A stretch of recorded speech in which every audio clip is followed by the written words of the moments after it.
کو خیر کی دعوت بچپن سے ہی دے اور جو ان کے اخلاقی جرم ہوں ان پر ان کی سخت سرزنش کریں تاکہ وہ دوبارہ وہ جرائم نہ کریں۔ بعض بچے ایسے ہوتے ہیں کہ بار بار کہنے کے باوجود بھی وہ بڑے ڈھیٹ قسم کے ہوتے ہیں، نہیں مانتے، لیکن ماں باپ کو بہرحال پھر بھی ان کو کہنا چاہیے، کم از کم جو اخلاقی برائیاں ہیں وہ ان کے اندر بالکل نہیں درانی چاہیے۔ اس لیے حلال حرام کے بارے میں اس کو بتایا جائے بچے کو بچپن میں ہی سے کہ یہ چیزیں حرام ہیں، یہ تمہارے لیے جائز نہیں ہے، یہ تمہارے لیے مکروہ ہیں۔ حضرت حسن رضی اللہ تعالی عنہ تشریف لائے مسجد نبوی میں، تو وہاں کھجوروں کا ڈھیر پڑا ہوا تھا، وہ کھجوریں صدقے کی تھی۔ تو حضرت حسن رضی اللہ تعالیٰ عنہ نے ایک کھجور اٹھائی اور اپنے منہ میں ڈال لی۔ بچے تھے تو حضور علیہ الصلوۃ والسلام دیکھ رہے تھے، حضور تیزی سے آگے بڑھے اور حلق میں انگلی ڈال کر کے کھجور نکال لی اور کخ کخ کہہ کے حضور نے فرمایا اس کو نکالو، اس لیے کہ یہ صدقے کی کھجور ہے۔ یہ بچپن کی تربیت تھی کہ پھر پوری زندگی پاکیزہ رہتی ہے۔ اور جب ماں باپ خود حرام لے رہے ہوں اور بچوں کو بھی وہ حرام کھلا رہے ہوں تو پھر بڑے ہو کر کے بچوں سے کوئی خیر کی توقع نہیں کی جا سکتی کہ اب بڑے ہو کر کے وہ صالح بن جائیں گے، چونکہ وہ حرام ان کی طبیعت کے اندر راسخ ہو گیا ہے، ان کے خون میں شامل ہو گیا ہے۔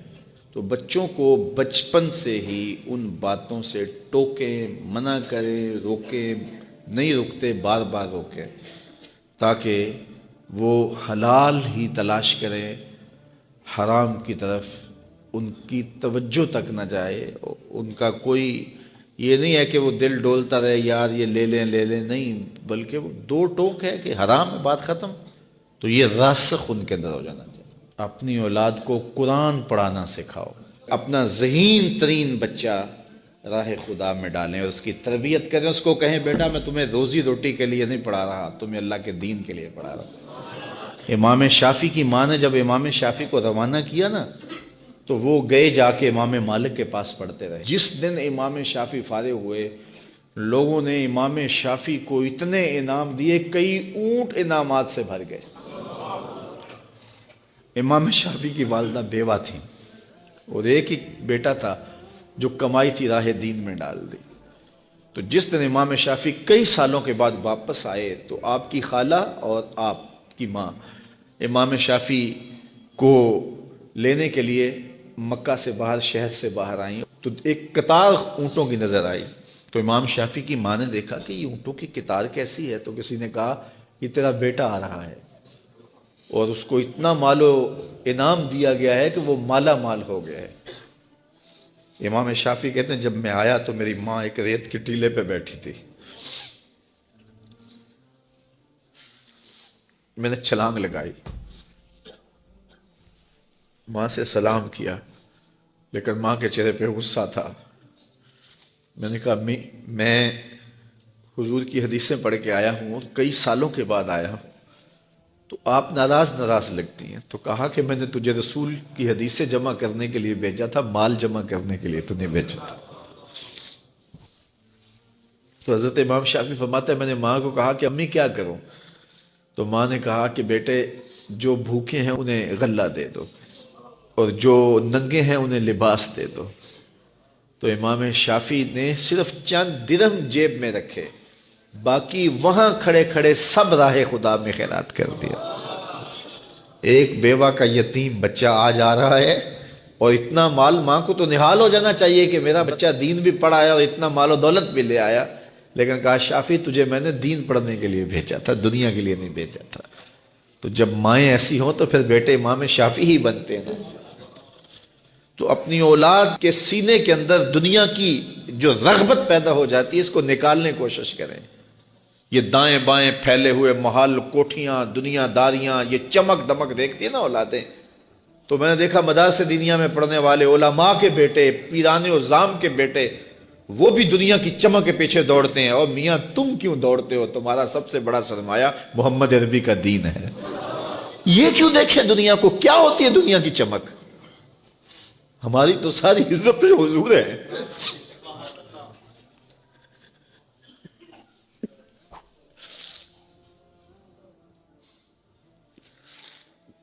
ہم جس میں بس رہے ہیں وہ دنیا تم ہی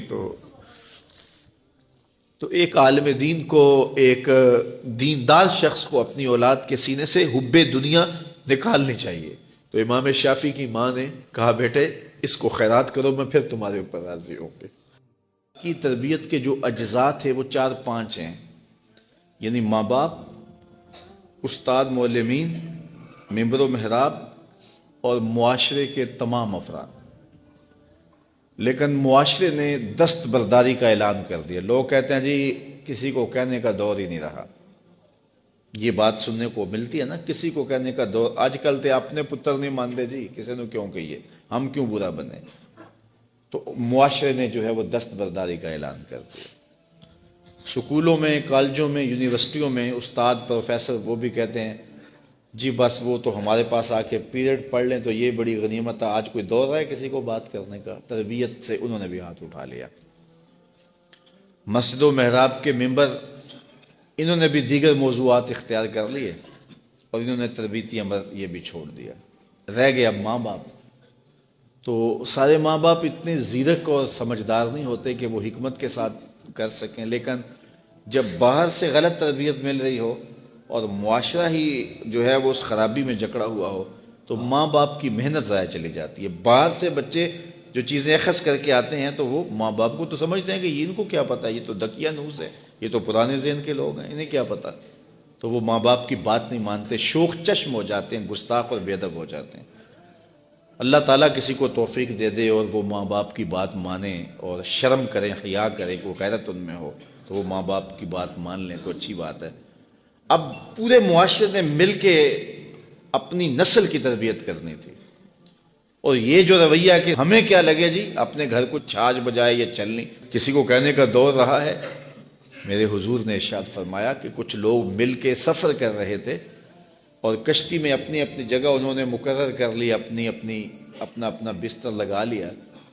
ایک آدمی کشتی میں سوراخ کرنے لگ جاتا ہے اپنی جگہ پہ، تو سارے اگر یہ کہیں کہ ہمیں کیا لگے اپنی جگہ پہ کر رہا ہے، تو تھوڑی دیر کے بعد جب سوراخ ہوگا تو نیچے سے پانی آئے گا جس سے وہ سوراخ کرنے والا بھی ڈوبے گا اور یہ ساتھ بیٹھنے والے بھی ڈوب جائیں گے، پوری کشتی ڈوب جائے گی۔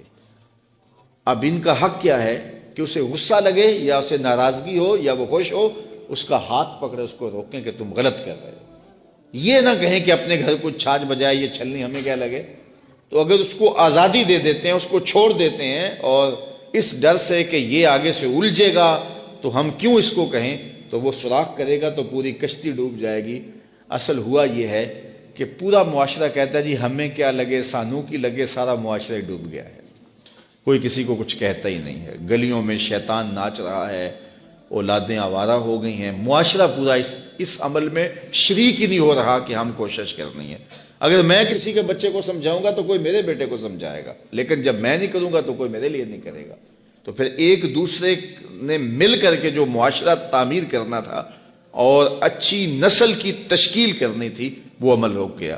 ایک مسلم معاشرہ ہمیں جو بتاتا ہے وَتَوَاصَوْا بِالْحَقِّ، حق کا تواصو، حق کی وصیت، یعنی بچہ گھر ہو تو ماں کہے، باپ کہے، بڑا بھائی کہے، ہمسایہ بات کرے، گلی محلے کے اندر کوئی بوڑھا ملے تو وہ نصیحت کرے، اور اس کے بعد سکول گیا ہے تو استاد نصیحت کرے، مسجد میں گیا ہے تو امام مسجد نصیحت کرے۔ تو جب نصیحت کا یہ تسلسل ہوگا تو ہو نہیں سکتا ہے کہ بچہ سدھرے نہ سنورے نہ، لیکن 10 خراب کرنے والے ہوں، ایک صحیح کرنے والا ہو تو کبھی صحیح نہیں ہوتا۔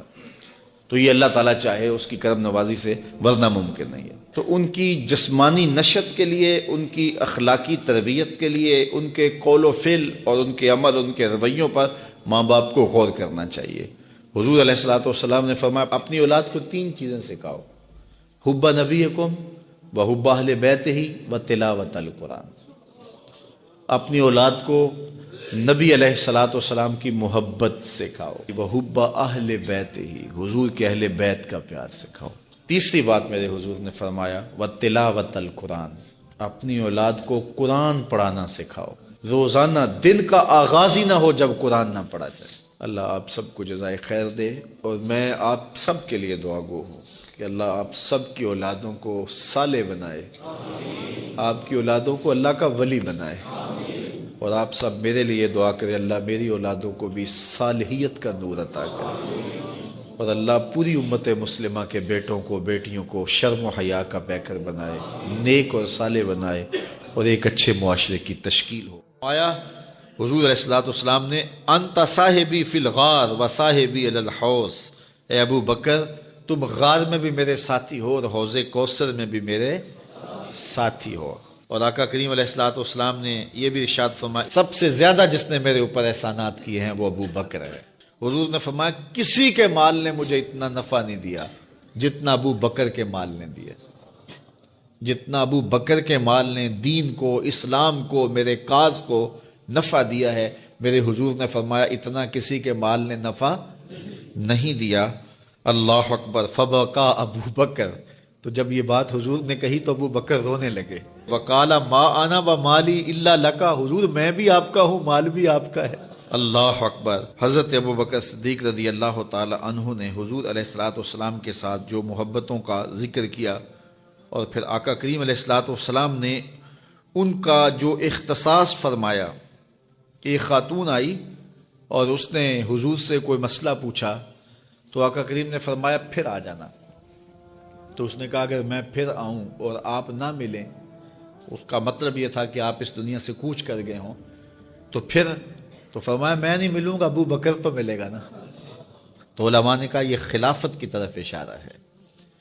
حضرت ابو بکر صدیق رضی اللہ تعالیٰ عنہ سے بہت زیادہ حضور پیار کرتے تھے، اور آقا کریم علیہ السلام نے اپنی زندگی میں 3 دن ان کو مصلی پہ کھڑا کیا ایام مرض میں، پھر 17 نمازیں حضور کی موجودگی میں حضرت ابو بکر صدیق نے پڑھائیں، پھر حضور کا وصال ہو گیا، اور یہ دردناک لمحے تھے حضور کے وصال کے۔ اللہ اکبر، صحابہ کے کلیجے جل گئے۔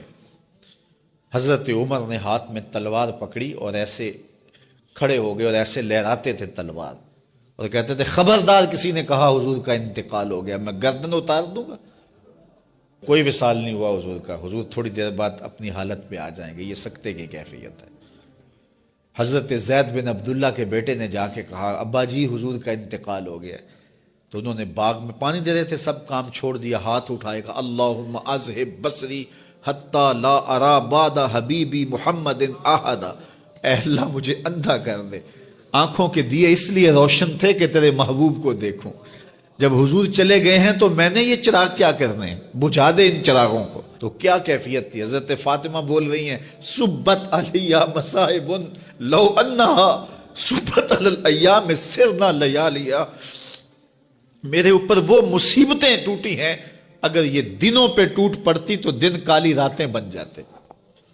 تو تھوڑی خبر تھی حضور کا وصال۔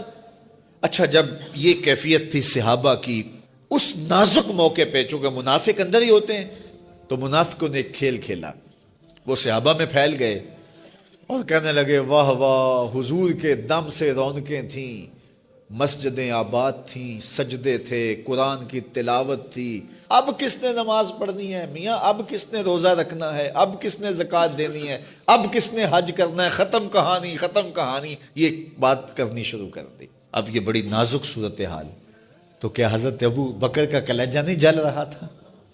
لیکن اس موقع پہ حضرت ابو بکر کھڑے ہوئے، اور پھر حضرت ابو بکر صدیق نے لوگوں سے مخاطب ہو کہا لوگوں مجھے ایک بات بتاؤ کہ تم اللہ کی عبادت کرتے تھے یا حضور کی کرتے تھے؟ لوگوں نے کہا کہ اللہ کی۔ تو کہا کہ کیا حضور کے وصال کے بعد تم اللہ کی عبادت چھوڑ دو گے؟ کہا نہیں۔ کہا مجھے بتاؤ جس دین کو سر بلند کرنے کے لیے حضور نے اپنی ساری زندگی لگا دی، تو کیا حضور کے چلے جانے کے بعد اس مشن کو چھوڑ دو گے؟ لوگوں نے کہا نہیں۔ تو کہا پھر اٹھو اور نبی کے دین کا پرچم تام لو۔ حضور کا وصال ہو گیا ہے، اب حضور کے مشن کو ہم نے اٹھانا ہے اور اپنے کندھوں پہ وہ بوجھ لینا ہے۔ تو کیا جس کے لیے حضور نے اپنی جان تک دے دی، تو کیا ہم وہ مشن چھوڑ دیں گے؟ صحابہ کے اندر ہمت پیدا ہوئی، کہا کیوں چھوڑیں گے، ہم تو اٹھیں گے اور پہاڑوں سے بھی ٹکرا جائیں گے۔ تو یہ وہ موقع تھا جس موقع کو سنبھالا حضرت ابو بکر نے۔ منافق تو چال چل گئے تھے، صحابہ پر صدموں کے پہاڑ ٹوٹ رہے تھے، ساری ذریت اسلام، ساری زندگی جو ہے وہ تعریفیں کرتی رہے، مدح و ستائش کرتی رہے، ابو بکر صدیق کا یہ حق نہیں ادا ہو سکتا۔ یہ احسان کیا ہے امت کے اوپر حضرت ابو بکر صدیق نے۔ گھر کا ماحول جب پاکیزہ ہوگا اور اس کے اثرات مرتب ہوں گے، اور اس میں گھر کے ماحول کو سازگار بنانے کے لیے ماں باپ کا اہم جز ہے، اور جو اولادیں جوان ہو جائیں، چھوٹے بچوں کے لیے انہوں نے بھی نمونہ بننا ہوتا ہے۔ بعض اوقات ایسا ہوتا ہے کہ ماں باپ کی کوشش کے باوجود گھر کا کوئی بڑا فرد، اس کی خرابی نسلوں کے اندر در آتی ہے۔ اس لیے اس ذمہ داری کو نبھانے کے لیے پورے گھر کا ماحول جو ہے وہ خوشگوار ہونا چاہیے، اور اس میں دو بنیادی چیزیں خاص طور پہ قابل ذکر ہیں۔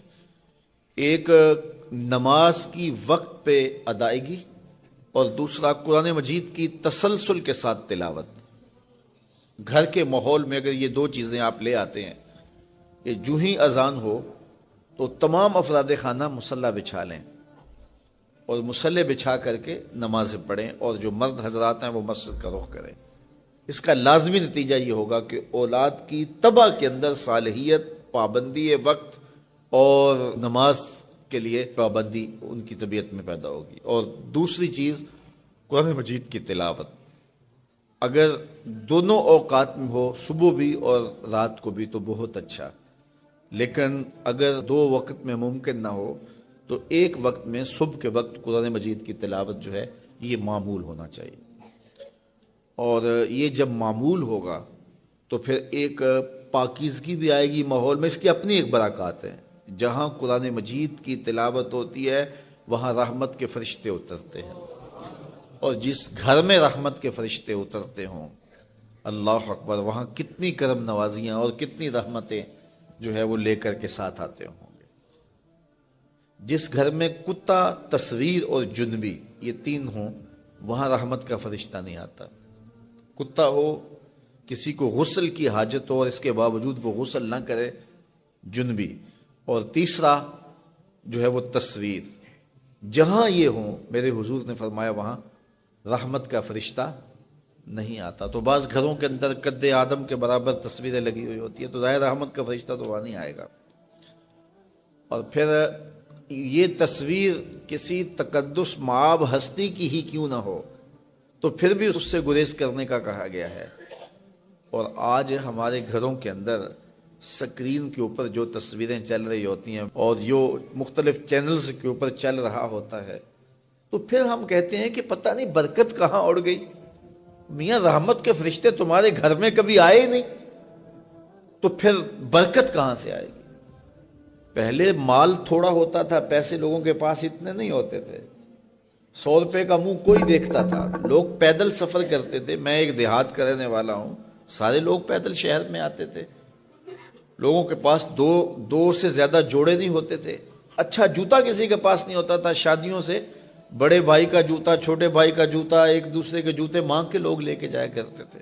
سکول کے بچوں کے پاس بہت ساری مائیں تو کچھ کھانے کے لیے دے دیتی تھی کہ یہ دوپہر کو کھا لینا، اور خرچی بھی بڑی معمولی سی ملتی تھی۔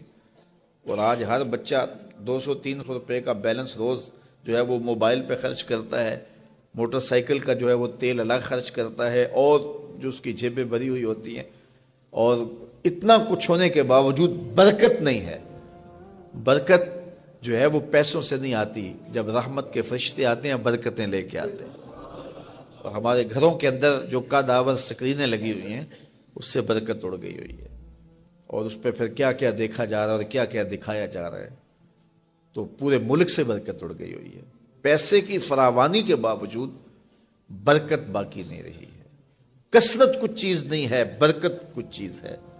تو اللہ سے کثرت کی بجائے برکت مانگو۔ جب برکت مانگو گے تو تھوڑے میں بھی اللہ تمہیں وہ سکون اور طمانینت قلب عطا کر دے گا جو زیادہ والوں کو بھی نصیب نہیں ہوتا۔ تو اصل مقصود تو طمانینت ہے۔ تو اپنی اولاد کو جو ہے وہ اپنے عمل کے ساتھ، اپنے رویے کے ساتھ صالحیت کی جانب لے کر کے جاؤ۔ قرآن مجید کی تلاوت معمول رہے گھر میں، اور 5 گانہ نماز کے لیے گھر میں مصلی بچھیں، مائیں بہنیں بیٹیاں گھروں میں مصلی بچھائیں، اور مرد حضرات مسجد کا رخ کریں، تو پھر دیکھنا کہ اس کے اثرات مرتب ہونے لگیں۔ بچے کی تربیت کی جو اہم عمر ہے وہ بلوغت سے پہلے پہلے کی ہے۔ ان ایام میں تربیت کا فقدان ان کی شخصیت کو نامکمل کر دیتا ہے۔ تربیت کی بنیادیں ماں باپ ہیں، معلمین اساتذہ ہیں، منبر و محراب ہے اور ہمارا معاشرہ ہے۔ لیکن جب بچہ 7، 8، 10 سال کا ہوتا ہے تو اس سے پہلے پہلے وہ زیادہ تر اپنی ماں سے اور اپنے باپ سے سیکھتا ہے، اور یہ بات بھی ذہن میں رکھیں کہ بچہ قول سے نہیں سیکھتا، زیادہ عمل سے سیکھتا ہے۔ اس کو جو بتایا جائے اس پہ بھی وہ عمل کی کوشش کرتا ہے اس عمر میں، لیکن اس سے زیادہ وہ عادات کو کاپی کرتا ہے۔ اس لیے ماں باپ اگر صالح ہوں گے تو عکس بیٹوں میں دکھائی دے گا، بچیوں میں دکھائی دے گا، اور اگر خلوت خانہ میں ماں باپ صالحیت کے نور سے محروم ہوں گے تو اس کا عکس بھی اولاد پر دکھائی دے گا۔ الولد سر لابی ہے، اولاد والد کا راز ہوتی ہے۔ ابتداءً بچے ماں کو کاپی کرتے ہیں، اور مائیں جب صالحیت کے نور سے مالا مال ہوتی ہیں تو اس کے اثرات اولاد میں منتقل ہوتے ہیں۔ اس لیے ہم جتنے بھی مشاہیر دیکھتے ہیں، بڑے بڑے لوگ، تو ہم جب ان کے ماضی میں جھانکتے ہیں تو ایک تہجد گزار ماں ان کے پاس کھڑی نظر آتی ہے۔ حضرت خواجہ قطب الدین بختیار کاکی علیہ رحمہ جب درسگاہ میں داخل ہوتے ہیں اور استاد انہیں سبق پڑھاتا ہے، بیٹا الف لام میم پڑھو، تو بیٹا سارا سپارہ زبانی سنا دیتا ہے۔ تو وہ استاد سمجھا شاید پہلا پارہ حفظ ہے، تو دوسرے پارے سے سیقول الصفحاء سے سب کا آغاز کرتا ہے، تو بیٹا وہ بھی سارا پارہ سنا دیتا۔ تیسرے پارے سے، چوتھے پارے سے، حتیٰ کہ 14 پارے حضرت قطب الدین بختیار کاکی اپنے استاد کو سنا دیتے۔ کہا کہ استاد جی مجھے 15ویں پارے سے شروع کیجیے۔ تو استاد کہتا ہے بیٹا جس درسگاہ سے 14 پارے حفظ کیے تھے باقی بھی وہیں حفظ کر لیا جاتا۔ تو بیٹا بولتا ہے کہ میری ماں 14 پاروں کی حافظہ تھی، اور جب صبح اٹھتی تھی کوئی کام بعد میں کرتی تھی، پہلے 14 پاروں کی تلاوت کر لیتی، اور مجھے بچپن میں سن سن کے یہ پارے حفظ ہو گئے ہیں۔ تو ماں ایسی ہو تو پھر بیٹا قطب الدین بختیار کاکی ہی بنے گا۔ اور آپ جانتے ہیں کہ آج اولیاء میں جو نام، جو مرتبہ، جو مقام حضرت شیخ عبد القادر جیلانی رضی اللہ تعالی عنہ کو ہے، وہ کسی اور کا مقسوم نہیں ہے۔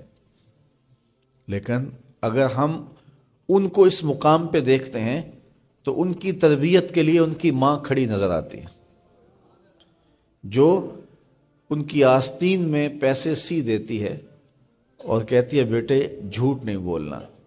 اور پھر ڈاکو جب پوچھتے ہیں کہ تمہارے پاس کچھ ہے تو وہ کہتے ہیں ہاں میرے پاس 40 دینار ہے۔ تلاشی لی تو دیکھا واقعی 40 دینار تھے، تو کہا کہ یہ عجیب ماجرا ہے، لوگ تو چھپاتے ہیں آپ بتا رہے ہو۔ کہا میری ماں نے مجھے وصیت کی تھی کہ جھوٹ نہیں بولنا، میں اس وصیت پہ کھڑا ہوں۔ اگر پندے ز درویش پذیری 1000 امت بمیرت تو نہ میری، اقبال نے کہا تھا اگر فقیر کی ایک بات مان لے تو 1000 امت مر جائے گی، امت مسلمہ تجھے موت نہیں آئے گی۔ اور وہ کیا کہ بطول بن جا اور زمانے کی نگاہوں سے پوشیدہ ہو جا، پھر تیری آغوش میں بھی حسین ابن علی کے جانشین پرورش پائیں گے۔ تو ماں سے بچے سیکھتے ہیں، پھر باپ سے سیکھتے ہیں، اور میں نے عرض کیا قول سے زیادہ عمل سے سیکھتے ہیں۔ ایک شخص فوت ہو گیا تو جب قبر میں گیا تو اس کے اوپر انواع و اقسام کے عذاب مسلط ہو گئے، چونکہ بہت گناہ گار تھا۔ تو ایک دن اچانک سارے عذاب موقوف کر دیے گئے اور جہنم کی جانب کھولی گئی کھڑکی بھی بند کر دی گئی اور جنت کی جانب در کھول دیا گیا اور فردوس بری کی تازہ ہوائیں قبر میں آنے لگے. تو اس نے کہا میرے خدا تیری کرم نوازی کے میرے سے اس الفت کو اس اذیت کو دور کیا، لیکن کیا مالک تو یہ مجھے بتائے گا کہ میرے اوپر یہ کرم نوازی کیوں ہوئی؟ تو آواز آئی کہ میرے بندے جب تو مرا تھا تو اپنی بیوی کی گود میں ایک بچہ چھوڑ کے آیا تھا. اب بچہ تھوڑا سا بڑا ہوا ہے تو اس نے اس بچے کو مکتب میں بٹھایا ہے. تو استاد نے اس کو قرآن مجید پڑھانے سے پہلے کہا بیٹا پڑھو بسم اللہ الرحمن الرحیم. تو اس بیٹے نے اپنی توتلی زبان میں مجھے رحمان اور رحیم کہا. مجھے شرم آتی ہے کہ اس کا بیٹا مجھے رحمان اور رحیم کہہ رہا ہے اور میں اس کو عذاب دے رہا ہوں. تو میں نے اس کے صدقے سے معاف کر دیا. تو اولاد اگر رحمان کہے، اولاد اگر رحیم کی بولی بولے تو اللہ کرم کر دے. اور اگر اولاد حافظ قرآن ہو، اگر اولاد عالم دین ہو، اگر اولاد پنج گانا سجدوں کی عادی ہو، میں کہتا ہوں والدین کے لیے روزانہ دعا کرنے والوں پر اللہ کرم نوازی فرماتا ہے. اور جو نمازی ہوگا وہ دن میں کتنی مرتبہ کہے گا ربنا اغفر لی ولوالدی، اے اللہ مجھے بھی بخش دے، میرے والدین کی بھی مغفرت فرما دے. تو خوش نصیب ہیں وہ ماں باپ جن کی اولاد نمازی ہے. اگر آپ نمازی ہیں تو آپ کے والدین خوش نصیب ہیں. آپ کی نمازوں میں روزانہ آپ کے والدین کے لیے دعا ہوتی ہے، اور آپ کی اولادیں نمازی ہیں تو آپ خوش نصیب ہیں کہ آپ کے لیے روزانہ بخشش اور مغفرت کی دعا کی جاتی ہے. تو اولاد جب پیدا ہو تو سب سے پہلے اس کے کان میں آواز اللہ اکبر کی پڑے، اور بولنے لگے تو سب سے پہلے لا الہ الا اللہ محمد رسول اللہ لفظ اللہ، اور پھر اس کے بعد لا الہ الا اللہ محمد رسول اللہ پڑھے. تو یہ اولاد کو آپ تربیت میں دیں گے. بچے کا اچھا نام رکھنا یہ والدین کے ذمے ہے کہ ان کا خوبصورت نام رکھا جائے. احب الاسماء، اللہ کے ہاں جو پسندیدہ نام ہیں وہ کون سے ہیں؟ عبداللہ و عبد الرحمن. جو اللہ کو بہت محبوب نام ہے وہ عبداللہ اور دوسرا نام عبد الرحمن. اس طرح حضور علیہ الصلوۃ والسلام نے فرمایا کہ میرے ناموں پر اپنے بچوں کے نام رکھو. تو حضور کے اسماء پر اپنی اولاد کے نام رکھے جائیں. بیٹے کا نام محمد رکھا جائے، بیٹے کا نام احمد رکھا جائے، بیٹے کا نام محمود رکھا جائے. اور کہتے ہیں کہ اگر کسی دسترخوان پہ محمد یا احمد نام کا بچہ ہوگا وہاں بے برکتی نہیں آئے گی. اللہ ناموں کی برکتیں اتارتا ہے. سلطان محمود غزنوی کا بڑا محبوب وزیر تھا ایاز. تو اس کا ایک بیٹا تھا، اس کا نام محمد تھا. تو بادشاہ کی وہ خدمت کیا کرتا تھا. تو ایک دن بادشاہ واش روم میں تھا تو وہاں پانی کی ضرورت پڑی. تو اس نے آواز دی ایاز کے بیٹے مجھے پانی دو. تو بیٹے نے پانی دیا، لیکن محسوس کیا کہ آج بادشاہ کوئی ناراض ہو گیا کہ میرا نام نہیں لیا. تو اپنے باپ سے کہا. تو ایاز نے بڑی نیازمندی سے کہا کہ بادشاہ سلامت، میرا بیٹا آپ کی خدمت کرتا ہے، کوئی کوتاہی ہو گئی؟ اس نے کہا کوئی کوتاہی نہیں ہوئی. تو کہا کہ آج آپ نے اس کا نام پکارا ہے تو ایاز کے بیٹے کہہ کے پکارا ہے. تو سلطان محمود کی آنکھوں میں آنسو آ گئے. کہا کہ تیرے بیٹے کا نام محمد ہے اور آج تک میں نے یہ نام بے وضو نہیں لیا. اللہ اکبر. ہمارے قبلہ اثر رحمۃ اللہ تعالی علیہ کے بڑے صاحبزادے کا نام محمد تھا. تو وہ ساتھ جی بولتے تھے، محمد جی، اور ساتھ آنکھوں سے آنسو بھی جاری ہو جاتا جب نام پکارتے تھے. تو حضور کے نام پہ نام رکھا ہے تو اس کی بھی تکریم کریں، اور جس کا یہ نام ہے اس کی بھی تکریم کریں. تو اچھا نام رکھنا، اور یہ 7ویں دن رکھنا مسنون ہے. ایسا الٹا سیدھا نام رکھنا آج کل لوگوں کو یہ خبط ہو گیا ہے کہ ایسا نام رکھو کہ جس نام کا بچہ دنیا پہ پایا ہی نہ جائے. اور پھر ایسے ایسے عجیب و غریب نام کے جو بے معنی ہوتے ہیں. تو نام حضور کے ناموں پہ رکھو. اسماء باری کے ساتھ عبد کی اضافت کے ساتھ نام رکھو. حضرت معاویہ رضی اللہ تعالی عنہ کی مرویات سے ہے کہ اللہ تعالیٰ جل شانہ جس کی بہتری کا ارادہ کرتا ہے اس کو دین میں سمجھ عطا کر دیتا. اس کو دین میں فقاہت نصیب کر دیتا ہے۔ دولت کا کثرت سے مل جانا یا نہ ملنا یہ کوئی بات نہیں ہے۔ دولت اللہ انہیں بھی دیتا ہے جن پہ راضی ہوتا ہے، اور انہیں بھی دیتا ہے جن پہ ناراض ہوتا ہے۔ قارون کو دولت دی، فرعون کو دولت دی، بادشاہت بھی دی، حامان ہے، شداد ہے، شدید ہے، کتنے کتنے دولت مند اور تخت و تاج کے مالک گزرے، اللہ ان پہ راضی نہیں تھا، لیکن ان کو بھی دولت دی جن پہ راضی تھا۔ حضرت عثمان غنی کو دولت عطا کی، حضرت عبد الرحمن ابن عوف رضی اللہ تعالیٰ عنہ کو صحابہ میں سب سے زیادہ دولت مند حضرت عبد الرحمن ابن عوف تھے، ان کو بھی دولت عطا کی، اور بھی لوگوں کو، حضرت سلیمان کو پیغمبری بھی دی، دولت بھی دی، بادشاہت بھی دی۔ تو دولت وہ اسے بھی دیتا ہے جس پہ راضی ہوتا ہے، اور دولت اسے بھی دیتا ہے جس سے راضی نہیں بھی ہوتا، لیکن فقاہت فی الدین، دین کی سمجھ صرف اسے دیتا ہے جس پہ راضی ہوتا ہے۔ تو جس کو دین کا فہم دے دیا گیا، دین کی سمجھ دے دی گئی، اللہ تعالیٰ اس پہ راضی ہے۔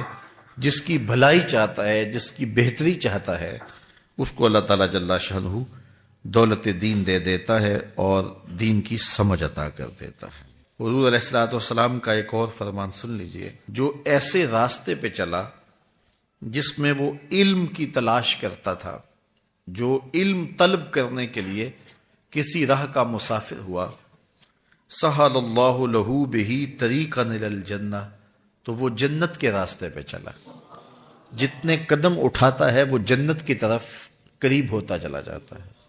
تو راہ علم کے سفر میں اللہ نے اتنی برکتیں رکھی ہیں۔